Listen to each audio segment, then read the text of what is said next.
தேவனே வாழ்க. உள்ளொரு ஜோதியே வாழ்க. உள்ளம் நிறைந்தோனே வாழ்க. நீங்காதொருவனே வாழ்க.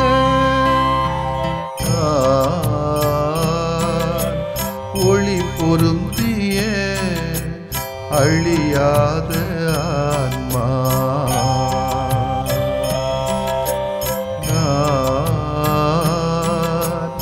ஒளி பொருந்திய அழியாத ஆன்மா. நீ என்னில் நான் உன்னில் ஈஸ்வரா. நீ என்னில் நான் உன்னில் ஈஸ்வரா. ஒளி பொருந்திய அழியாத ஆன்மா.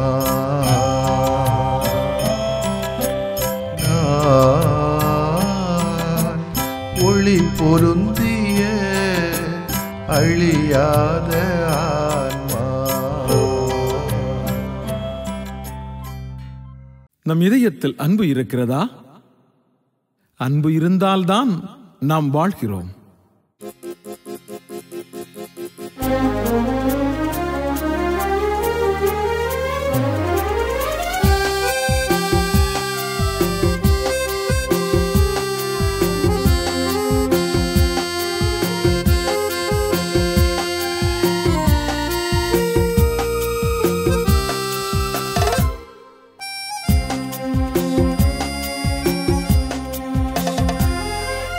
அன்புக்கு அணையேது இறைவா, உம் அன்புக்கு இணையேது தலைவா.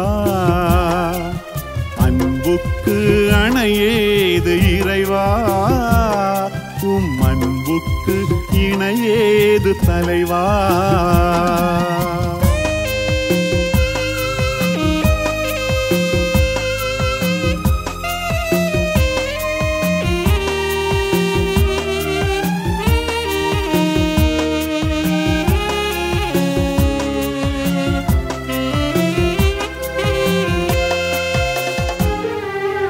அலை போல என்றும் தொடரான அன்பு, அசையாத மலை போல வலுவான அன்பு.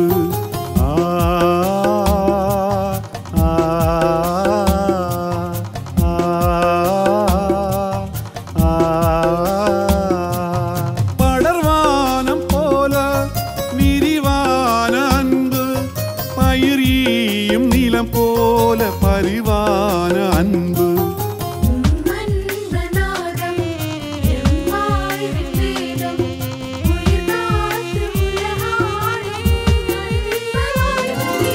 அன்பு அன்பு அன்பு அன்பு அன்பு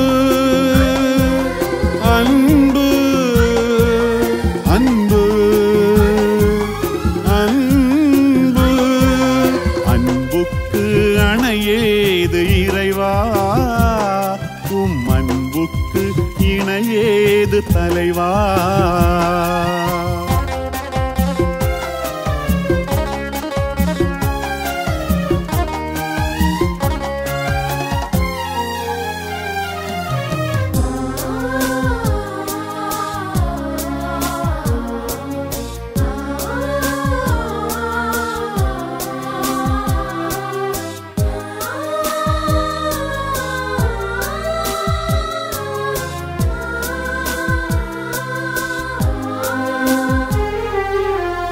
போல தாவும் கனலான அன்பு, திசை பாயும் நீர் போல வளமான அன்பு.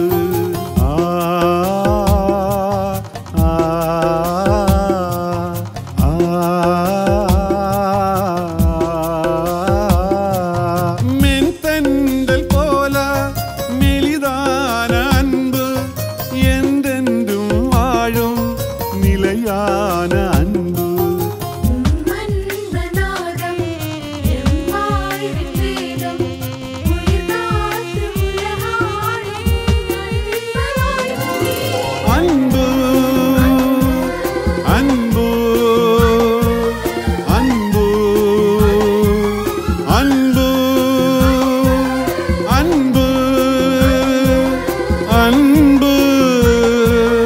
அன்பு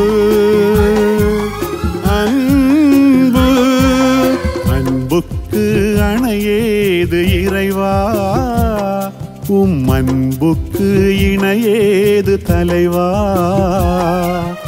அன்புக்கு அணையேது இறைவா, அன்புக்கு இணையேது தலைவா.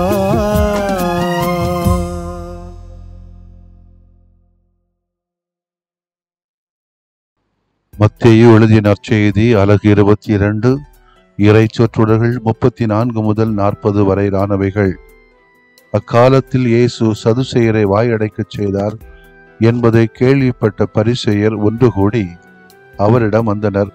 அவர்களிடையே இருந்த திருச்சட்ட அறிஞர் ஒருவர் அவரை சோதிக்கும் நோக்கத்துடன், போதகரே, திருச்சட்ட நூலில் தலைச்சிறந்த கட்டளை எது என்று கேட்டார்.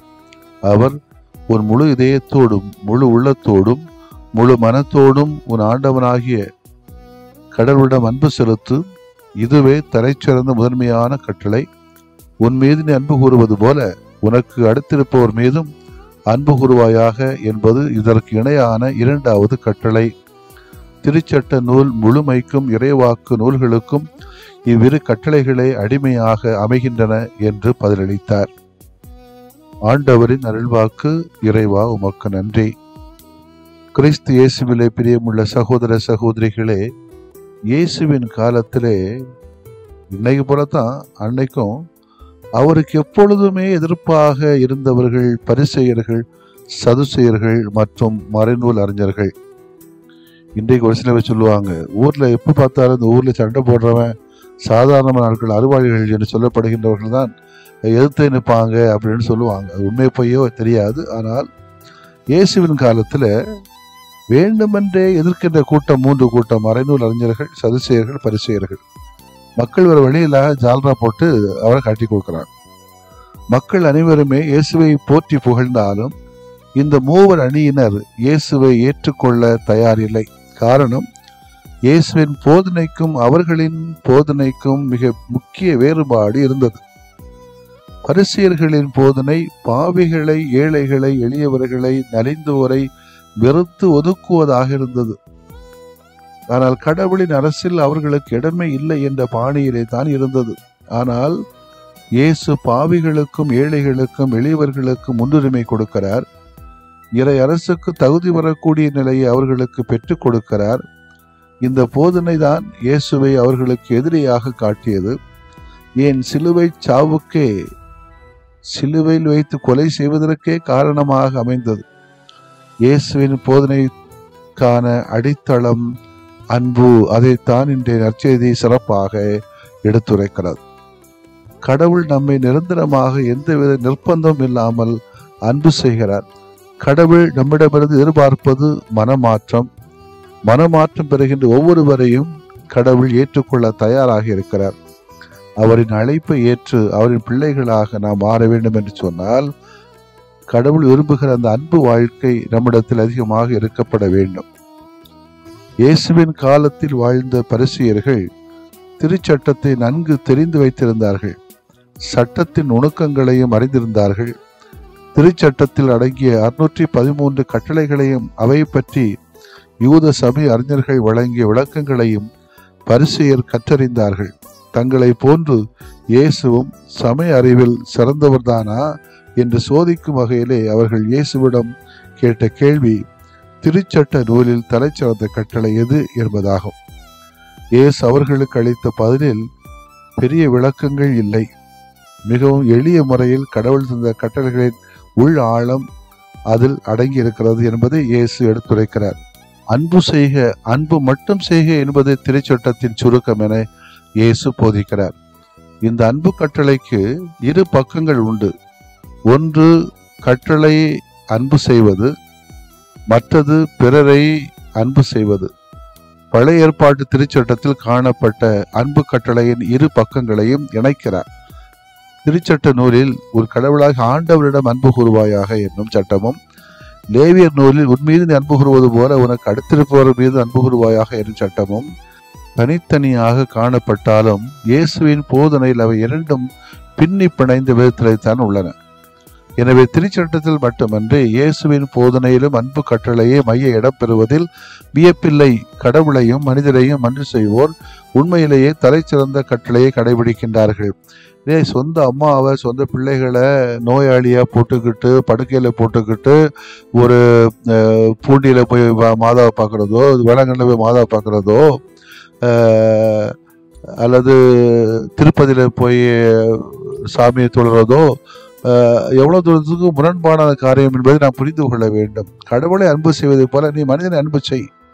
மனிதன் அன்பு செய்தால்தான் நீ கடவுளை அன்பு செய்வதற்கு சமம் என்பதை கடவுள் என்பது தெளிவாகத்தான் சுட்டி காட்டுகிறார். எனவேதான் நம்முடைய தாயை இன்றைக்கு நாம் அரசியாக பார்க்கிறோம். கடவுள் முதலில் நம்மை அன்பு செய்தார். எனவே நாமும் அவரால் அன்பு செய்யப்படுகின்ற மனிதரை அன்பு செய்ய அழைக்கப்படுகிறோம். கடவுளின் அன்பில் நாம் வாழ வேறு ஒன்றை வேண்டும் என்றால் முதலில் நாம் அவரை நம்ப வேண்டும். அவருடைய வாக்குறுதி நிறைவேறும் என ஏற்க வேண்டும். எனவே நம்பிக்கையும் எதிர்நோக்கம் நம்மில் வளரும் போது அன்பும் வளரும்.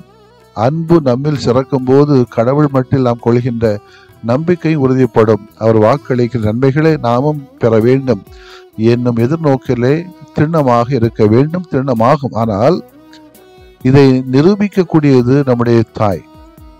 இன்றைக்கு திருச்சபை விழாவை கொண்டாடுகின்ற நினைத்து பார்க்கிற அன்னை கன்னிமரியா விண்ணக அரசி என முடிசூட்டப்படுகிற நாளிலே ஏன் இவர் அரசி சாதாரண ஒரு பெண்மணி கன்னிமரியால் அரசியாக்கப்பட்டாள் என்று சொன்னால், கடவுள் விரும்புகிற வகையிலே கடவுளையும் அன்பு செய்தார், மக்களையும் அன்பு செய்தார், தன்னுடைய மகனையும் அன்பு செய்தார், இந்த உலகத்தையும் அன்பு செய்தார்.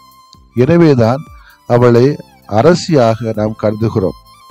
விண்ணக அரசி, குவீன் ஆஃப் ஹெவன் என்பது தூய கன்னிமரியாவுக்கு கிறிஸ்தவர்களால், குறிப்பாக கத்தோலிக்க திருச்சபை மற்றும் ஒரு சில ஆங்கிலிக்கம் கிழக்கு மரபுவழி திருச்சபையிலும் வழங்கப்படுகிற பட்டமாகும். 5ஆம் நூற்றாண்டிலே நடந்த முதலாம் எபேசு பொது சங்கத்தில் மரியா கடவுளின் அன்னை என அறிவிக்கப்பட்டதன் விளைவாக இந்த பட்டம் வழங்கப்படலாயிற்று என நம்பப்படுகிறது. இந்த நம்பிக்கை குறித்த கத்தோலிக்க படிப்பினை திருத்தந்தை 12ஆம் பயசின் ஆட் சீலி ரெஜினாம் என்னும் சுற்றுமடலில் விவரிக்கப்பட்டுள்ளது. அதன்படி மரியா விண்ணக அரசி என அழைக்கப்படுவதற்கு காரணம் இயேசு கிறிஸ்து விண்ணக அரசராக இருப்பதா ஆகும். இது பண்டைய இஸ்ரேல் அரச வழக்கம் என்பது குறிக்கத்தக்கது.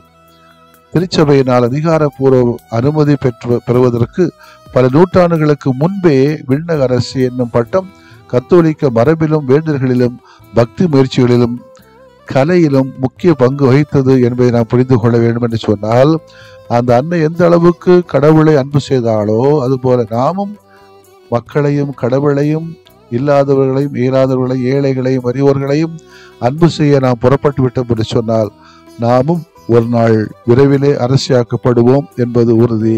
ஆமென். மன்றாடுவோமாக. இறைவா, உம்மையே நாங்கள் நம்பி இருக்கவும் உமது அன்பில் வளர்ந்து எங்களது வாழ்வு நிறைவு பெறும் என நாங்கள் எதிர்நோக்கவும் எங்களுக்கு அருள் தாரும் என்று கேட்கின்ற வேளைகளிலே இன்றைக்கு பிறந்த நாளை கொண்டாடுகின்ற யாவருக்கும் நல்வாழ்வை, நல வாழ்வை, நல்ல உழைப்பை, நல்ல உறவை, நல்ல உன்னதமான உயர்நோக்கை, நம்பிக்கையை கொடுத்தருளும். அதே போன்று அவர்களுக்காக நன்றி செலுத்துகிற நாங்களும் உம்முடைய அரசியைப் போல, அன்னையைப் போல அன்புள்ள பிள்ளைகளாக வளர தேவையான ஆசீர்வாதங்களை தாரும். எங்கள் ஆண்டவராகிய கிறிஸ்து வழியாக மன்றாடுகின்றோம். ஆமென்.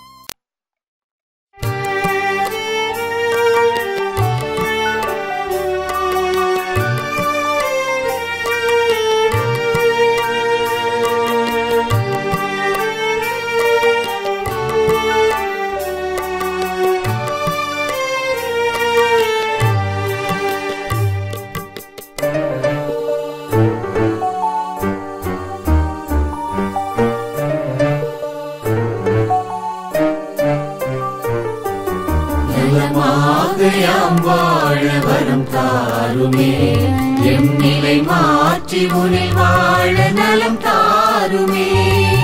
நலமாக யாம் வாழ வரம் தாருமே. எம் நிலை மாற்றி உனில் வாழ நலம் தாருமே.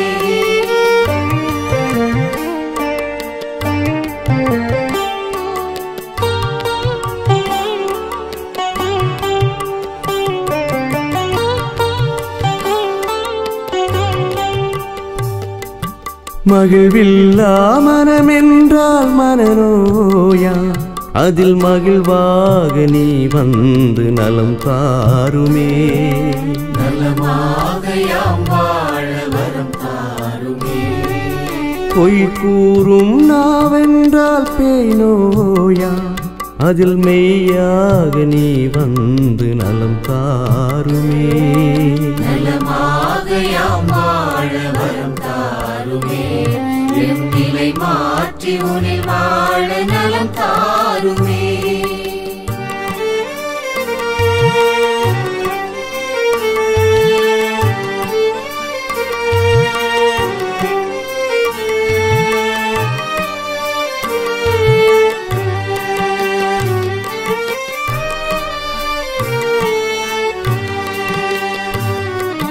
பாராட்டா பண்பென்றால் பகை நோயா, அதில் பண்பாக நீ வந்து நலம் தாருமே. நலமாக யாம் வாழ வரம் தாருமே. சினமொன்றே குணமென்றால் சிரம் நோயா, அதில் சிரிப்பாக நீ வந்து நலம் தாருமே. நலமாக யாம் வாழ வரம் தாருமே. எம் நிலை மாற்றி உனில் வாழ நலம் தாருமே.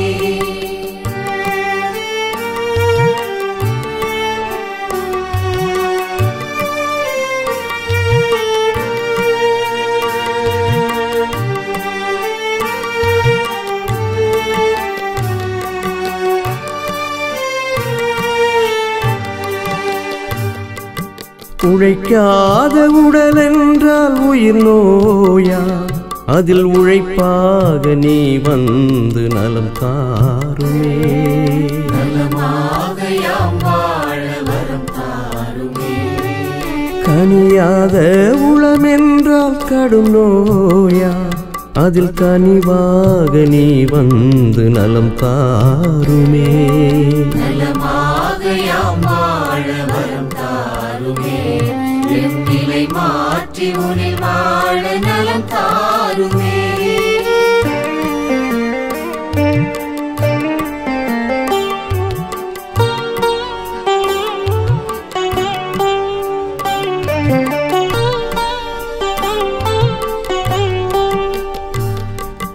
நல்லெண்ணம் இழந்திட்டால் உளநோயா, அதில் நல் உணர்வாய் நீ வந்து நலம் தாருமே. நலமாக யாம் வாழ வரம் தாருமே. நம்பிக்கை களைந்திட்டால் வாழ்வில்லையா, அதில் நலமாக்கும் நீ வந்து வாழ்வாகுமே. நலமாக யாம் வாழ வரம் தாருமே. எம் நிலை மாற்றி உனில் வாழ நலம் தாருமே.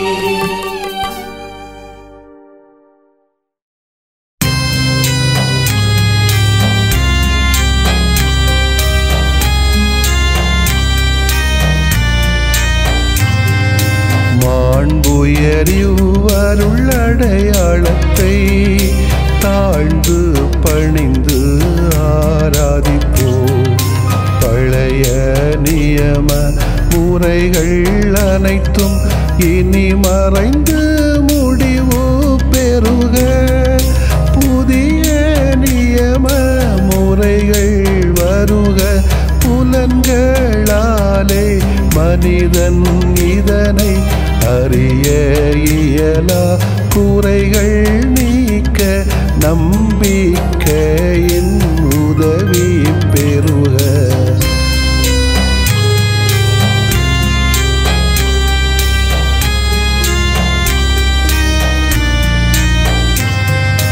தந்தை அவர்க்கும் மகன் அவர்க்கும் புகழ்ச்சியோடு வெற்றியாக்கும். மீட்பின் பெருமை மாட்சிமையோடு வலிமை வாழ்த்து யாவுமாக. இருவரிடமாய் வருகின்றவராம் தூய ஆவியானவர்க்கும் அளவில்லாத சமப்புகழ்ச்சி என்று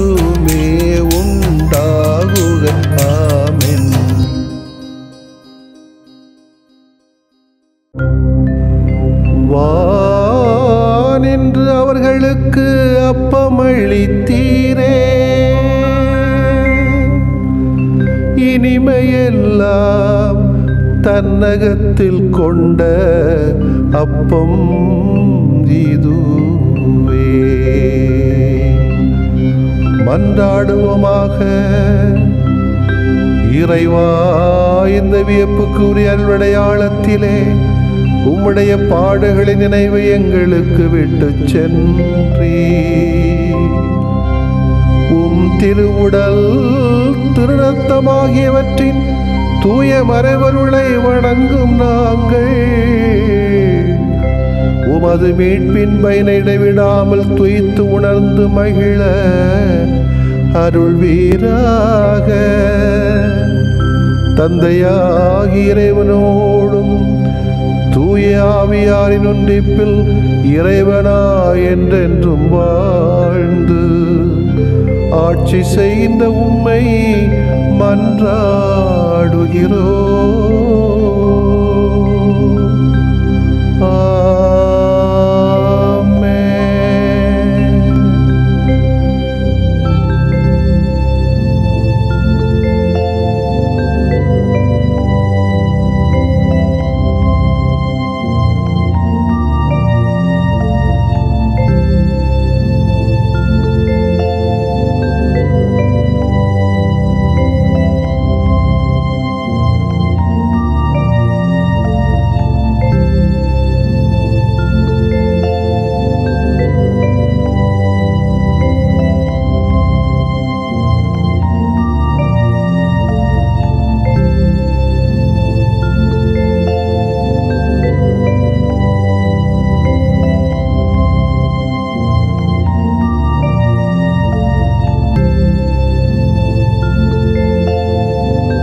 அருள் நிறைந்த மாமரியே, இரக்கத்தின் மாதிரியே, அபயம் நீ என்று ஓடிவர அடைக்கலமானவரே, உம் வாழ்வில் ஒளிர்ந்த உயர் பண்பை நினைந்தோ உயிர் வாழும் காலம் அதை சுமந்தே வாழ்வோம்.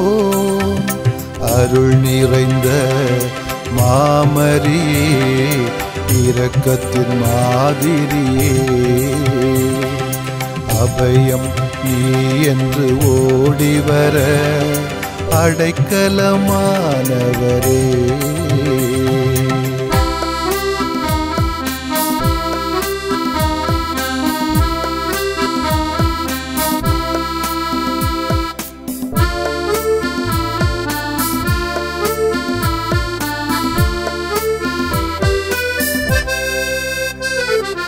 இறை செய்தி கேட்டு இக மீட்பு காண நிறைவாக உம்மை ஈந்த நிர்வாழ்க.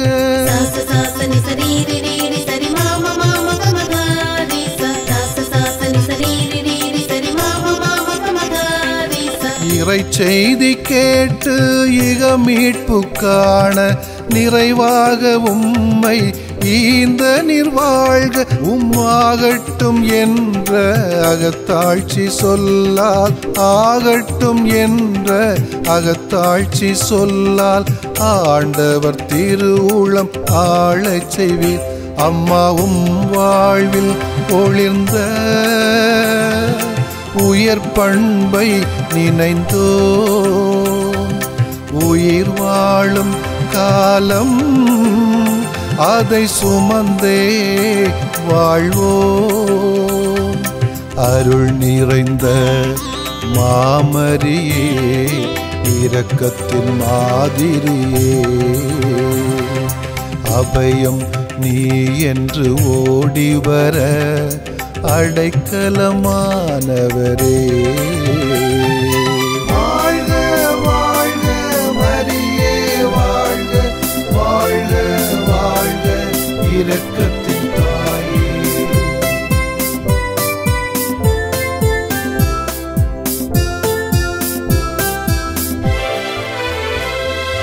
இறையாட்சி வேதம் இரக்கத்தின் நாதம் இதை வாழ்ந்த இயேசுவை ஈந்த நிர்வாழ்க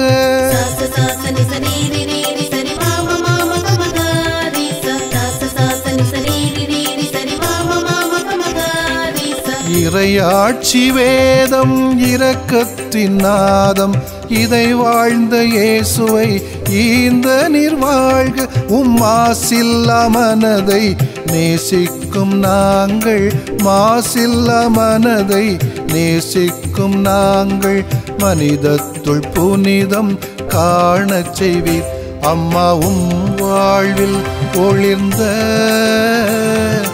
உயர் பண்பை நினைந்தோம் உயிர் வாழும் காலம் அதை சுமந்தே வாழ்வோம் அருள் நிறைந்த மாமரியே இரக்கத்தின் மாதிரியே